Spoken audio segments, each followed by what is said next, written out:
Continuamente por el cuerpo humano están sucediendo una cantidad de impulsos eléctricos. El cuerpo funciona de una manera tan perfecta, tan organizada, pero todo está coordinado desde la cabeza. Y la escritura menciona que Cristo es la cabeza de la iglesia y que nosotros somos el cuerpo. Pero pasa algo muy interesante, y entre uno más estudia el diseño, entre uno más estudia, más se maravilla, porque la complejidad es demasiado grande, demasiado especial. Hay un órgano que se puede medir, que se puede mirar, y es el corazón, de una manera tan específica que funciona con pequeños microimpulsos eléctricos. Yo no sé si usted sabía, pero el corazón tiene, así como todo el cuerpo, un porcentaje muy preciso, muy exacto de electricidad. Para los que no sabían, su corazón también es eléctrico. Su corazón también funciona con pilas, funciona con batería. ¿Se han visto que cuando una persona tiene aparentemente una muerte y le fallan los signos vitales, lo que hacen es cargar un aparato que produce un choque, una descarga eléctrica?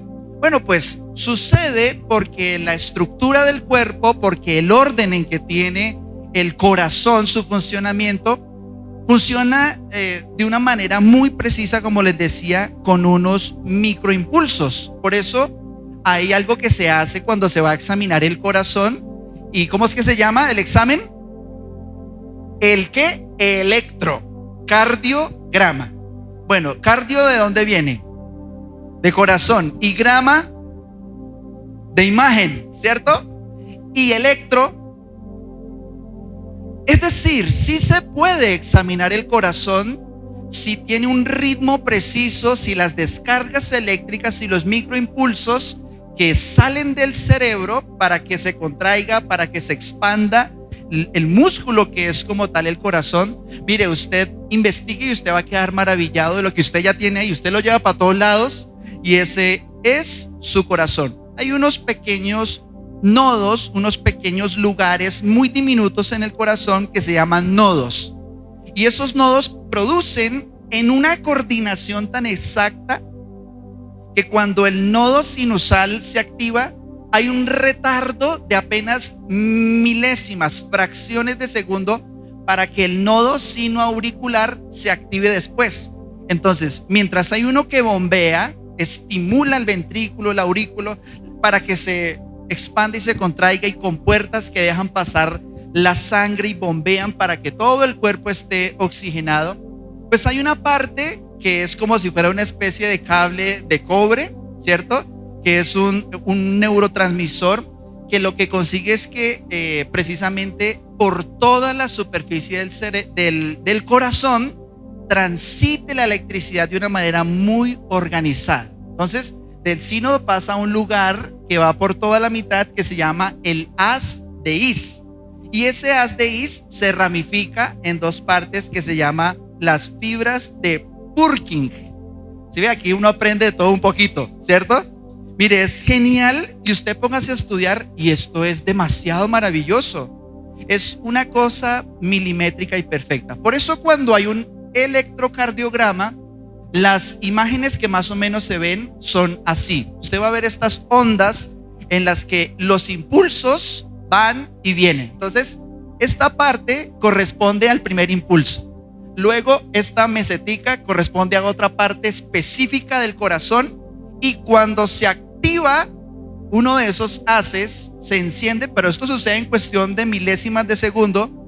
¿Qué hace el impulso eléctrico? Hace que el corazón como que reaccione, ¿cierto? Y ahí es cuando sucede ese bombear. Eso es algo maravilloso, porque no es que uno tiene un músculo ahí que echa sangre para todos lados. No, eso tiene una mecánica de fluidos, tiene biología, tiene lo que usted quiera. Tiene una ingeniería muy, muy, muy superior. Y después, este momento es un momento de relajación en el que en fracción de segundos el corazón vuelve a su lugar. Pero ¿por qué les cuento esto si no estamos en clase de medicina? Porque esto es importante para entender que el funcionamiento del corazón se puede rastrear. Hay una afección de la salud que se llama arritmia cardíaca, que es cuando este patrón, que debe ser constante, milimétrico y perfecto, cuando esto no funciona en alguna parte, la persona que hizo el electrocardiograma descubre en esa imagen, hombre, algo pasa en el corazón, algo no está funcionando bien.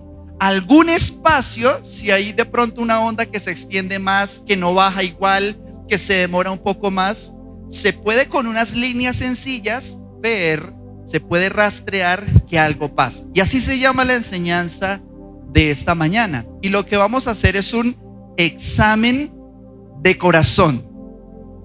Y nosotros, con el favor de Dios, por medio de su palabra, por medio de los ejemplos que vemos en la Escritura, podemos descubrir qué áreas en nuestro corazón no están funcionando bien. Hay muchos indicadores que nos hablan acerca de qué pasa con nuestro corazón. Por ejemplo, un indicador es la oración. Cuando una persona ora o no, tiene un indicador de que algo está pasando en su fe, algo está pasando en su devoción. Una persona que tiene un corazón sano para Dios es una persona que tiene una vida sana de oración.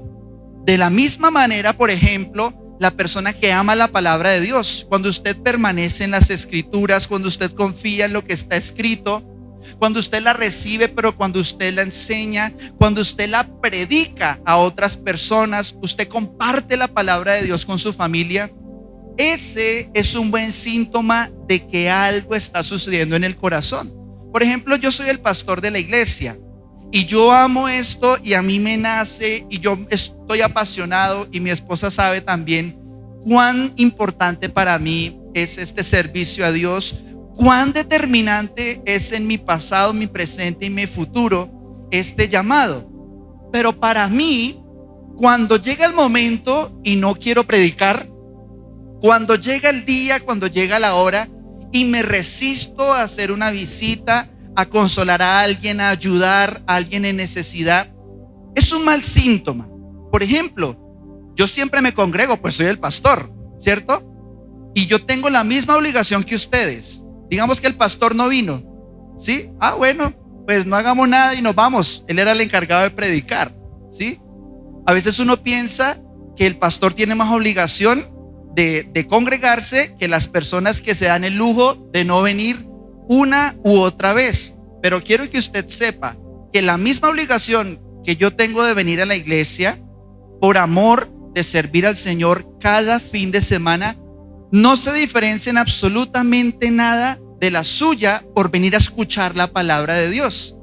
Así que cuando yo no quiero venir a predicar o cuando no quiero estar en el servicio, no es un buen indicador. Algo pasa en el corazón y es una alarma que me ayuda a revisar con los síntomas que eso me permite ver que no hay unos indicadores que estén funcionando bien.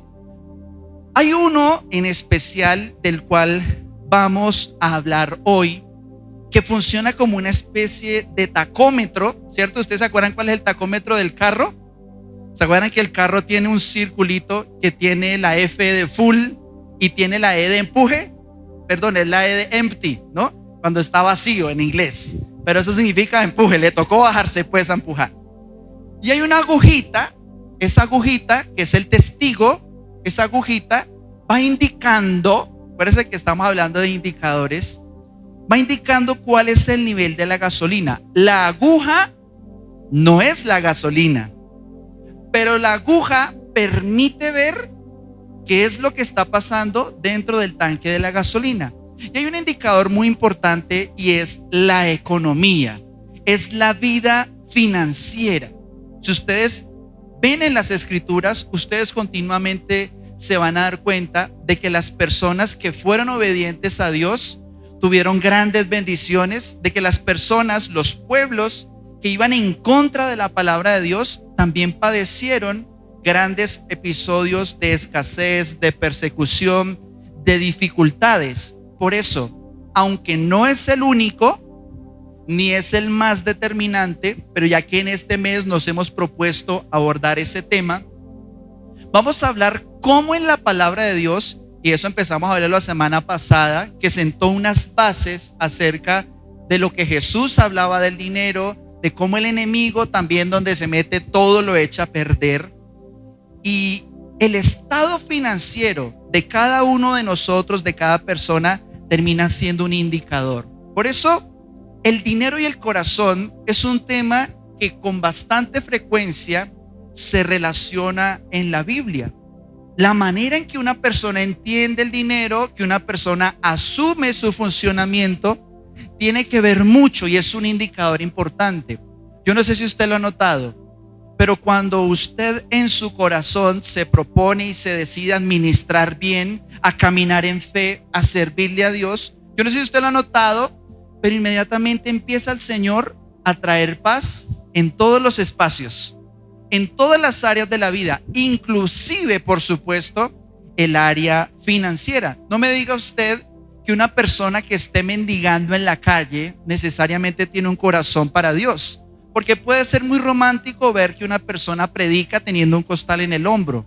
Sin embargo, la escritura de Dios, la palabra de Dios es muy precisa y dice: yo no he visto, dice el salmista, no he visto un justo que mendigue pan, no he visto un justo desamparado y a su descendencia que mendigue pan. ¿Y por qué se toma el Espíritu Santo el trabajo de mostrar ese tipo de respuestas de Dios? ¿Saben por qué?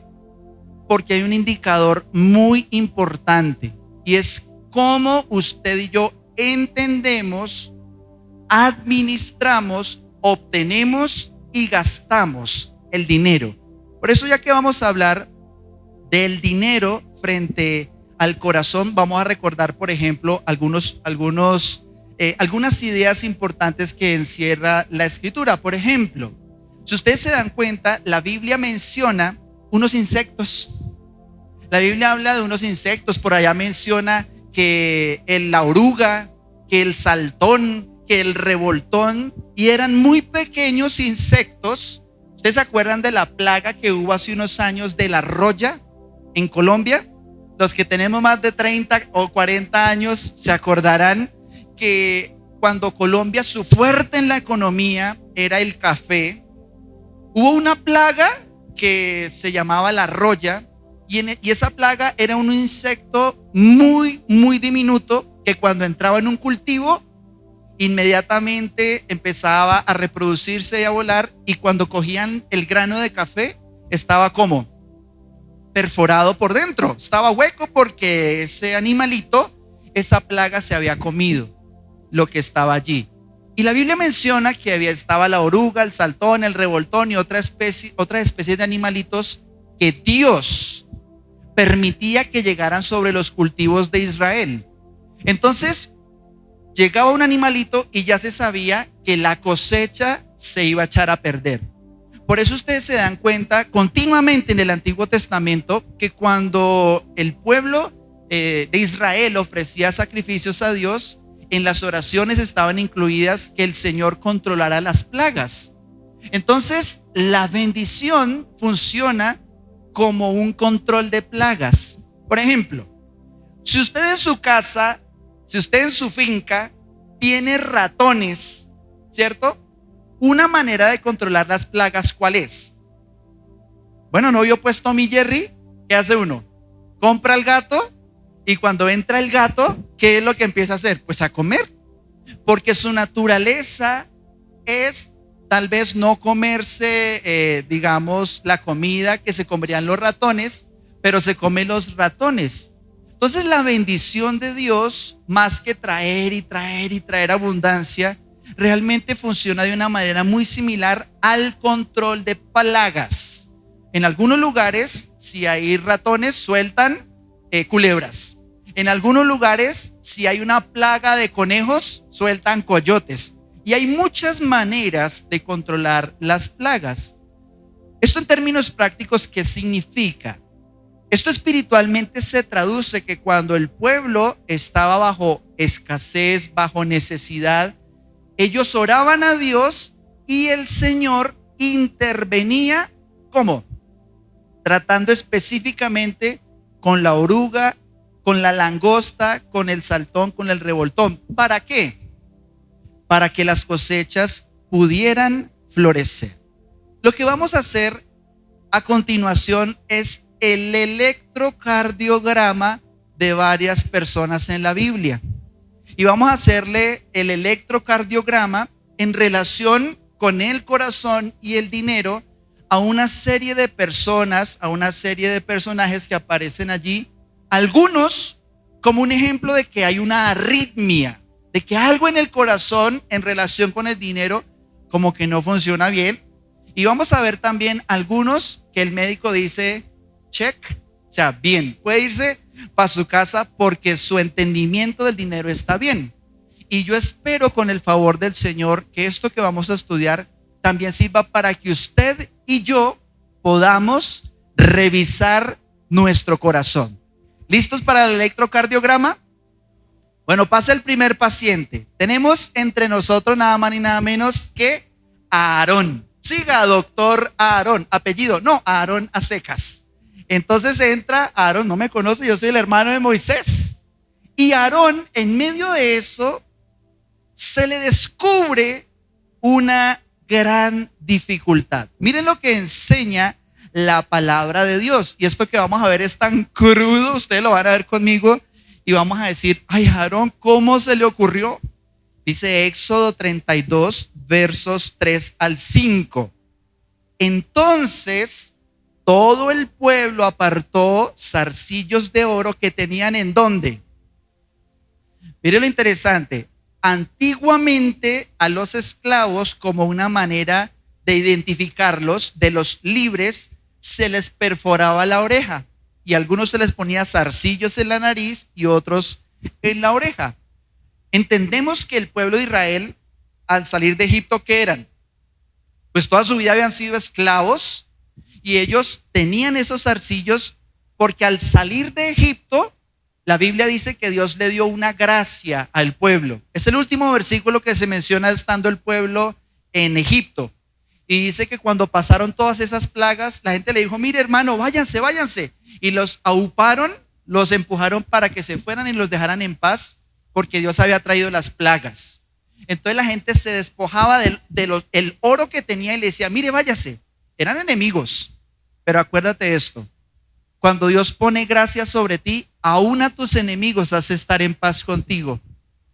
Y el pueblo de Egipto los sacó, pero ellos se fueron, a pesar de haber sido esclavos, con una gran riqueza. Esos son los zarcillos de oro que tenían en sus orejas. ¿Y qué hicieron?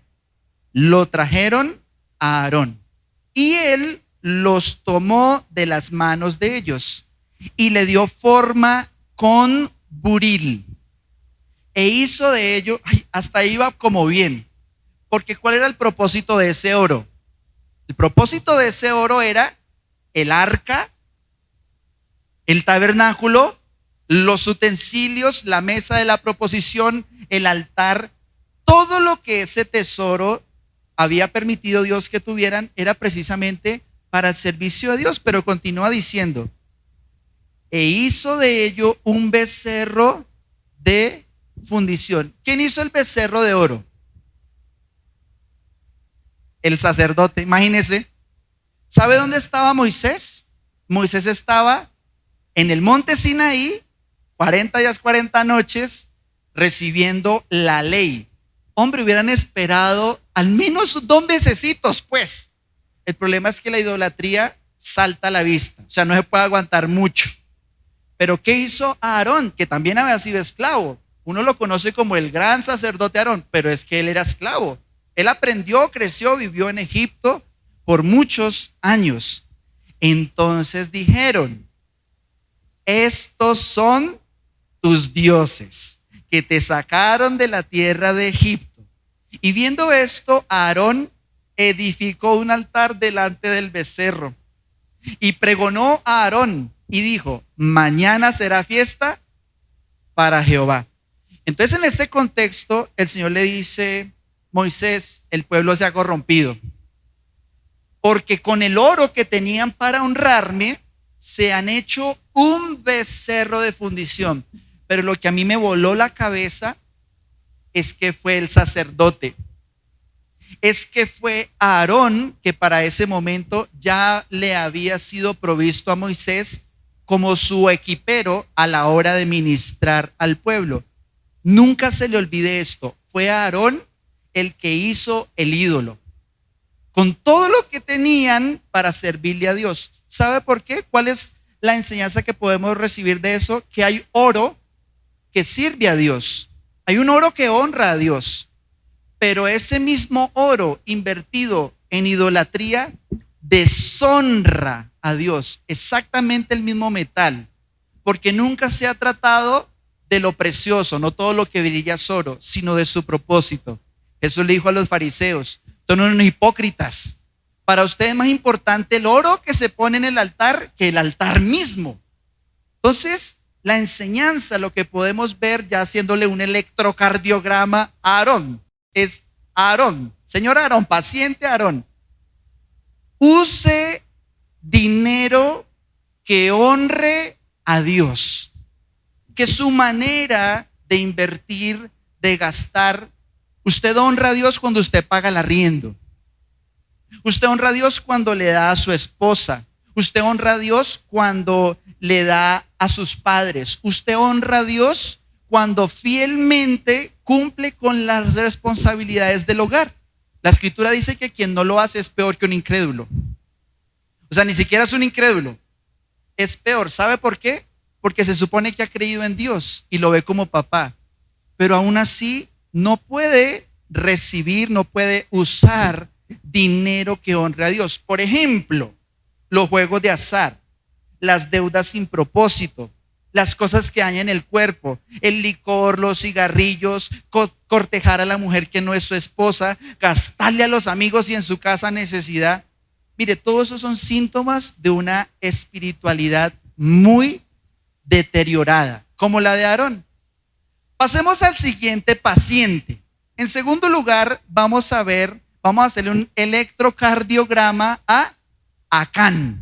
Entonces, paciente Acán, bienvenido a la sala, pase usted por favor, miremosle, le conectamos los electrodos. Para los que no sabían quién era Acán, quiero contarles un poquito antes de que él aparezca en la escena.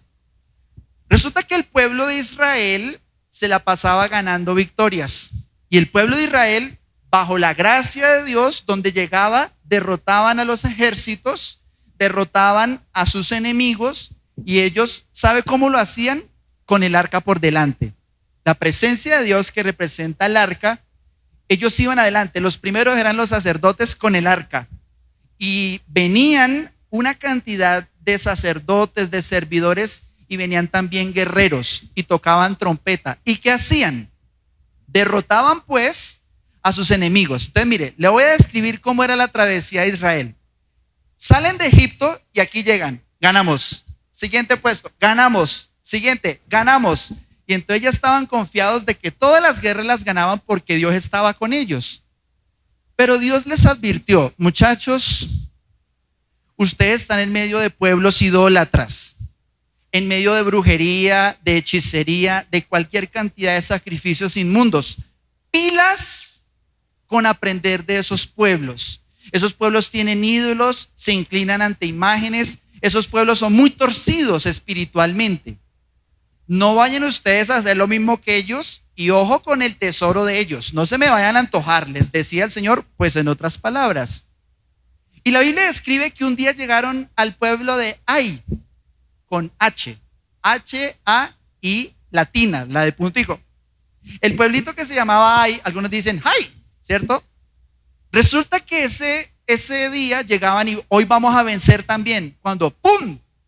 Perdieron la batalla. Es más, Josué estaba tan sobrado que le dijo al pueblo: no vayan todos, vayan apenas unos 3,000. Con esos 3,000, como Dios está con nosotros, pues eso vamos a ganar. Y resulta que los del pueblo de Ai salieron con todo y los derrotaron. ¿Y sabe cuántas personas murieron? 36. Y Josué se rasgó las vestiduras y dijo, pero ¿cómo así? ¿Qué pasó? Si nosotros siempre ganábamos, si Dios siempre nos daba la victoria, si en lo que trabajábamos nos iba bien, ¿qué pasó? ¿Por qué murieron 36 y no pudimos ganar? Y va Josué donde el Señor le dice, Señor, ¿pero qué pasó? Pues el Señor le dice, hay un problema. Y es que alguien del pueblo tomó algo del botín de lo que yo les dije, no lo tomen. Y entonces Josué rascándose la cabeza, y el Señor le dijo, mire, vamos a hacer lo siguiente, reúna todas las tribus. Y entonces todas las tribus, y más o menos la escena es esta, hágame el favor aquí, ¿quién de ustedes tomó anatema, tomó lo que no le correspondía? Nadie decía nada. Bueno, entonces el Señor le dijo, de las 12 tribus, que se quede solo esta tribu, y las otras 11 a descansar. Y entonces todos los de las 11 tribus, bueno, vámonos para la casa porque ya nos salvamos hoy. Pero se quedó una tribu. Bueno, hágame el favor, ¿quién de ustedes tomó anatema? ¿Quién de ustedes se quedó pues con lo que no tenía que quedarse? Porque el pecado es cobarde. Entonces el ladrón, pues qué oso que me vean aquí delante de todos. Y entonces dice el Señor que se quede solo una familia, de toda esta tribu se quede solo una familia. Todos los demás vayan pues para la casa. Se fueron todos. Y se quedó esa familia. Y eran ya más poquitos. Yo imagino que se preguntaban, venga, ¿fue usted? ¿Qué pasó? Todos callados. Y Moisés, bueno, ¿quién de ustedes se robó lo que no tenía que haberse robado? Hasta que se le dio la oportunidad y el Señor le dijo a Moisés, Acán, a Josué, perdón, no a Moisés, sino a Josué. Le dijo, fue Acán. Y mire lo que narra la palabra de Dios. Cuando él es sorprendido y le dice Josué, mijo, ¿usted por qué hizo eso? ¿Cómo se le ocurrió? Josué 7:20 al 21 dice así. Y Acán respondió a Josué diciendo, verdaderamente yo he pecado contra Jehová, el Dios de Israel, y así he hecho. Preste mucha atención a estas palabras. Pues vi entre los despojos un manto babilónico muy bueno y 200 siclos de plata y un lingote de oro de peso de 50 siclos, lo cual codicié, ¿y qué? Y tomé. Y he aquí que está escondido bajo tierra en medio de mi tienda y el dinero debajo de ello. ¿Sabe cómo dice la historia bíblica que sucedió? Usted la puede encontrar efectivamente en el capítulo 7 del libro de Josué. Se antojó, se lo quedó, se lo guardó, se quedó callado, pero cuando fue descubierto, murió apedreado y encima de todo lo quemaron. A mí ese pasaje bíblico me parecía terrible. ¿Cómo es posible que el pueblo de Israel haya quemado a otra persona? Pero reflexionando en esto, yo creo que habían al menos 36 familias que tenían motivos. Porque ¿se acuerdan que les contaba que habían muerto 36 personas? Entonces imagínese usted toda la iglesia en victoria y de pronto alguien que falla, porque a veces uno dice, no, esa iglesia se frenó, se estancó por el pecado de uno de los líderes. En este caso no fue así, fue sencillamente una persona dentro del pueblo que se quedó con algo que no le correspondía y frenó a todo el pueblo. Y no solo eso, 36 personas murieron. ¿Se acuerdan que lo hemos visto una y otra vez? Que no hay falta alguna que se quede sin consecuencias. Todo lo que el hombre sembrare, eso cosechará. Pues eso le pasó a Acán. Sembró muerte por haber robado algo y ¿qué cosechó? Apedreado y quemado. Entonces tenemos el resultado del electrocardiograma y está la gran enseñanza de Acán. Conservar lo ajeno te traerá problemas con Dios. Ni siquiera es que te van a demandar, ni siquiera es que te van a expropiar, ni siquiera es que empieza el pleito o el juicio, ni siquiera es que usted entra a la casa del vecino y se antojó de una cuchara Ni siquiera es que usted entró a la casa de un familiar y se antojó de algo y dijo que esto es mío. En su corazón dijo esto es mío. Pero mis hermanos, es tan importante y tan radical Dios con el hurto que es uno de los 10 mandamientos. Es tan radical el Señor con lo que es propio, lo que es merecido, lo que Dios nos ha dado, que siempre que una persona se queda con lo ajeno, va a tener problemas no solo con las leyes humanas, con Dios mismo. A mí me produce un síntoma de vergüenza escuchar que en un campamento se pierda un celular. Que en la Biblia se apaga la luz para ver un video y todo el mundo tiene que coger el bolso porque uno nunca sabe, pues también estamos atrayendo a los pecadores. Pero es vergonzoso que una persona, hijo o hija de Dios, se quede con lo ajeno. No es un buen síntoma en el corazón. Siguiente paciente, pidámosle por favor a Nabucodonosor que entre al consultorio. Le vamos a hacer el electro. Entonces, señor Nabucodonosor, usted está como gordito, quítese el manto, le vamos a poner los electrodos y entra Nabucodonosor. Por favor, tengan cuidado con los nombres de los hijos, ¿sí? Nabucodonosor para adentro, Nabucodonosor a comer, ¿sí? Se demora uno más llamándolo que él en llegar, pero es tan tremendo que a veces uno piensa así, Nabucodonosor por allá lejos, pero esto está más cerca de lo que nosotros pensamos. Mire lo que sucedió con Nabucodonosor. Y empiezan las ondas de cosas que no están bien en su electrocardiograma. Pues mire lo que dice este señor. Con sus recursos mandó a hacer una estatua gigantesca. Mandó a construir una imagen del mismo. Entonces contrató expertos. Mijo, hágame un favor, hágame una estatua con mi cara y todos se van a arrodillar. Y el que no se arrodille, lo vamos a matar. Mire lo que enseña la palabra de Dios en el libro de Daniel, capítulo 3, versos 4 al 6. Entonces un vocero proclamó: gente de todas las razas, naciones y lenguas, escuchen el mandato del rey. Cuando oigan tocar la trompeta, la flauta, la cítara, la lira, el arpa, la zampoña y otros instrumentos musicales, inclínense rostro en tierra y rindan culto a la estatua de oro del rey Nabucodonosor. Cualquiera que se rehúse a obedecer será arrojado inmediatamente en un horno ardiente. Ustedes han escuchado hablar de un hombre que se llamaba Vladimir Ilich Lenin, ¿no? Ruso. Imaginen que este hombre, que era un déspota pero al extremo, él, para imponer el comunismo, para imponer sus políticas de igualdad a la fuerza, ¿cierto? El hombre lo que hizo fue llegar a un momento de tanto deterioro moral que él mandó a hacer miles de estatuas de sí mismo para que en todos los pueblos, así como digamos hoy se rinde culto o admiración histórica a Bolívar, aunque ahora las están tumbando todas, ¿no? A Bolívar, a Santander, a Caldas, bueno, una cantidad de personas tienen su estatua. Él mismo se hizo honrar a sí mismo en vida, miles de estatuas. Y si una persona grafitaba o le hacía alguna broma a una de esas estatuas, ese hombre, que era un genocida, mejor dicho, lo mismo Mao rendía culto a su personalidad y para implementar sus políticas a la fuerza, lo que hizo fue ocasionar un genocidio que hizo palidecer pues al nazismo frente a las cifras de los miles y millones de personas que murieron bajo esos regímenes autoritarios. ¿Sabe dónde viene ese espíritu? Del anticristo.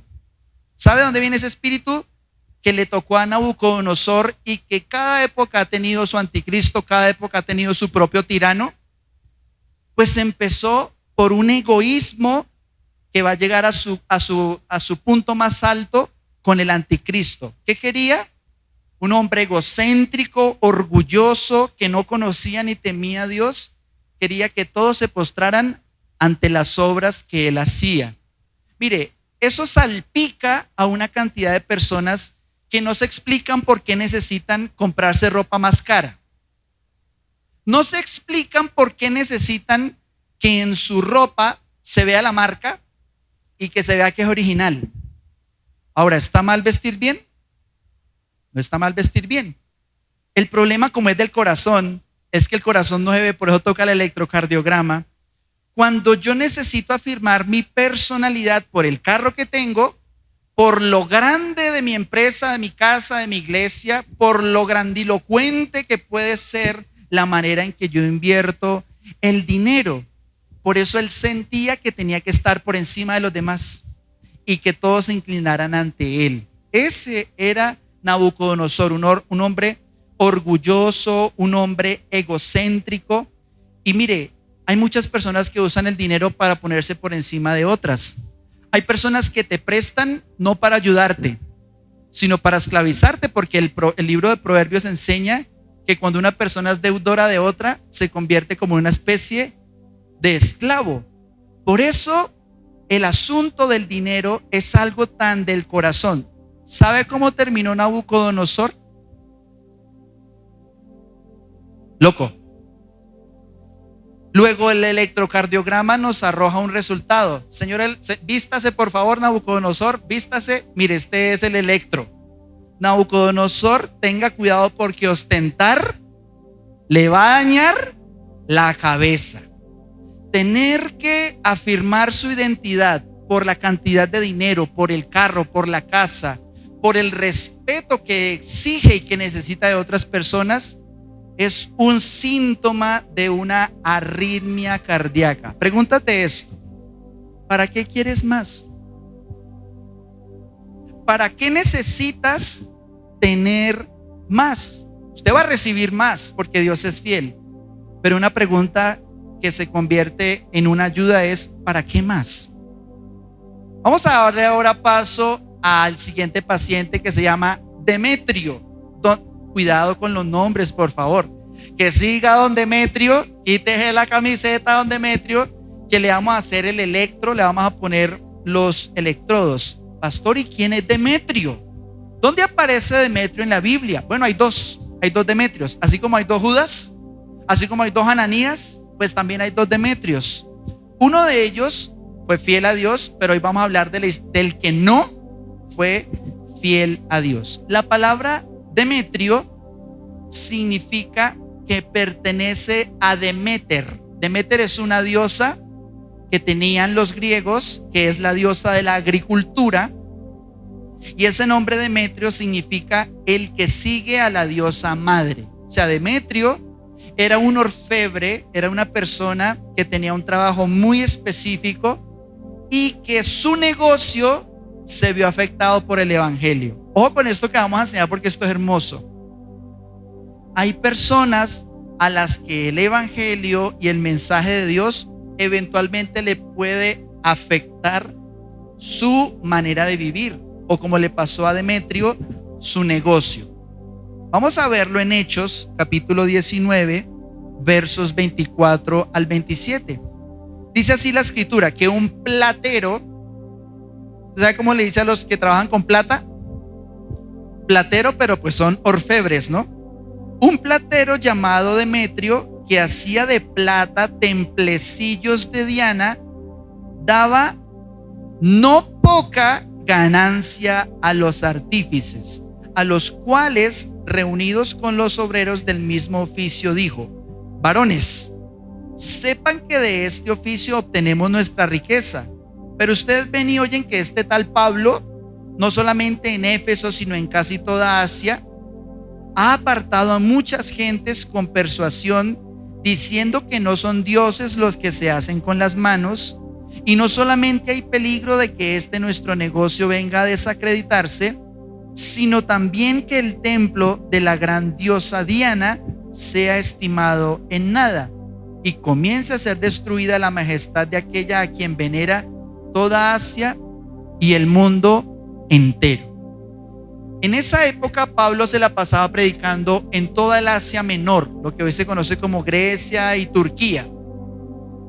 Y resulta que en aquella oportunidad Pablo llegó a una ciudad que llamaba Éfeso. Duró 3 años. Y en esos 3 años le fue tan bien al mensaje del evangelio que una gente que trabajaba en brujería cogió unos libros y los quemó. Y dice que esos libros eran súper costosos. Y entonces, bueno, los brujos ya dijeron, bueno, este man nos va a dañar el negocio, porque la gente que escucha el evangelio quema los libros de hechicería, los libros de brujería.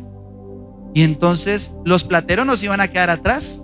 Se reunió todo el gremio de los plateros y dijo Demetrio, vea, este man nos va a dañar el negocio, porque nosotros le hacemos templos y hacemos imágenes de Diana, que era la imagen de una mujer, ¿cierto? Como con cara de piedad, y decían que esa era la madre de Dios. Decían que era la madre diosa de la fertilidad y de la tierra. Entonces, Diana de Éfeso era el ídolo que tenía el pueblo de Éfeso. Y esos manes ganaban plata haciendo estampitas, ganaban muchísimo dinero, pues eran además de plata. Y entonces dijeron, este Pablo se la pasa diciendo que lo que nosotros hacemos con la mano no es Dios y no es de Dios. ¿Sabe qué? Vamos a ponerle a este man un problema. Y se fueron y armaron un alboroto, porque a veces el evangelio puede impactar tanto tus finanzas, no solamente para bendecir, para prosperar, para salir adelante, sino que incluso a algunas personas le puede dañar su manera de vivir. Yo le doy gloria a Dios porque hay negocios que se dedican a lo malo que quiebran. Yo le doy gloria a Dios por eso. Pero le doy aún más gloria a Dios por las personas que no es porque quebraron, sino porque tomaron la decisión. Tomaron la decisión de hacer las cosas bien para Dios porque el evangelio les impactó. Es que mi negocio me la paso vendiendo cosas que deshonran a Dios, que van en contra de la familia, en contra de los principios. Mi negocio se sostiene porque ahora está de moda tal o cual pecado. Entonces hagámosle pues a ese pecado. Hay gente que dice, no me quiero ganar ni un peso más si a pesar de que me está yendo bien, eso va a deshonrar a Dios. Demetrio, le tengo el resultado de su electrocardiograma. Demetrio, tenga en cuenta que hay que obtener dinero que también honre a Dios. No solo el que se gasta, sino el que se obtiene. Yo conocí una persona que trabajaba en un motel, administraba un motel y entró en crisis cuando conoció al Señor. Entró en crisis cuando conoció del evangelio. Conocí también una persona que tenía unas discotecas muy grandes que vendía únicamente licor, y migrar a un negocio que no sustente el pecado le costó muchísimo dinero y le cuesta aún, porque por ejemplo, una persona que se dedica a la prostitución, una persona que se dedica a hacer contenido para adultos, alguien que se dedica a distribuir pornografía, alguien que digamos se dedica al aborto, etcétera, y viene el evangelio, no puede vivir de la misma manera. Por ahí alguien una vez con bastante astucia me preguntó, pastor, ¿y si una mujer que trabaja con la prostitución diezma, qué pasa con ella? ¿Qué pasa con esa mujer? ¿Usted recibe ese diezmo? Bueno, yo ni me doy cuenta. Quiero que ustedes sepan que yo nunca abro el alfolí y yo nunca sé cuánto siembra cada persona. Yo tomé una decisión personal. Yo no sé quién es fiel y quién no es fiel. Hay personas que hacen eso para librar mi corazón de imparcialidades y de mirar con más agrado y de visitar más. De hecho, me la paso más con personas que tienen gran necesidad, porque creo que de eso se trata el evangelio y Dios nos sostiene a todos. Y aunque ese no es el punto, lo importante que es que una ofrenda no santifica el pecado con el que se obtiene el negocio. No, yo soy narcotraficante y entonces voy a diezmar porque me salió el cargamento. Entonces eso santifica mis finanzas. No, rotundo. Mira, lo que se consigue con trampa, lo que se consigue con deshonestidad, no honra al Señor. No hay almohada más valiosa que una conciencia tranquila. Vamos a ver a Zaqueo rápidamente.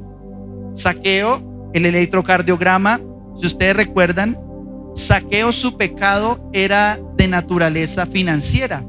Por eso su arrepentimiento también tuvo una expresión financiera. Su arrepentimiento fue evidente. Mire lo que enseña la escritura en Lucas capítulo 19, versos 8 y 9. Después de la comida, Zaqueo se levantó y le dijo a Jesús: Señor, voy a dar a los pobres la mitad de todo lo que tengo, y si he robado algo, devolveré 4 veces esa cantidad. Jesús le respondió: desde hoy tú y tu familia son salvos, pues eres un verdadero descendiente de Abraham. Yo, el Hijo del Hombre, he venido para buscar y salvar los que viven alejados de Dios. Una de las cosas más interesantes que muestra el electrocardiograma de Zaqueo es que a pesar de que él empezó en pecado y en maldad, estafando a personas y trayéndole mucho daño a gente pobre, a gente necesitada, cuando él se arrepintió en el mismo área, se reflejó en el mismo área en el que él había pecado. Permita que el fruto de su arrepentimiento también sea evidente en sus finanzas. Ese es el resultado de Zaqueo. David, el rey, si ustedes recuerdan, él tenía gran pasión por la casa del Señor. Dice la palabra de Dios que él amasó una gran fortuna para edificar el templo, porque tenía mucha pasión por la casa de Dios. Aconteció que morando David en su casa, dijo David al profeta Natán: he aquí, yo habito en casa de cedro, y el arca del pacto de Jehová debajo de cortinas. Él tenía una pasión por la casa de Dios y él quería edificar un templo, pero Dios le dijo que no. Entonces él le dejó esa herencia de edificar el templo a su hijo, porque él amaba la casa de Dios. El resultado de David es este. David, le tengo el electro. Salió bien, vea, le salió bien el electro en ese sentido, porque él amó y bendijo la casa del Señor. Yo le pregunto, ¿usted ama la casa del Señor? ¿Usted sabía que usted es templo del Señor? Su cuerpo es templo del Señor. Pero aquí lo hablamos también, por supuesto, en un contexto de lo que somos como familia. Terminamos con el último caso, y es la iglesia de Filipo. Esto es un electrocardiograma grupal. Entonces se reunió toda la iglesia de Filipo, y el apóstol Pablo nos deja ver un poco el resultado de ese electrocardiograma. Presten mucha atención. Filipenses 4 del 13 al 19. Dice así la escritura: todo lo puedo en Cristo que me fortalece. Sin embargo, bien hicieron ustedes en participar conmigo en mi tribulación.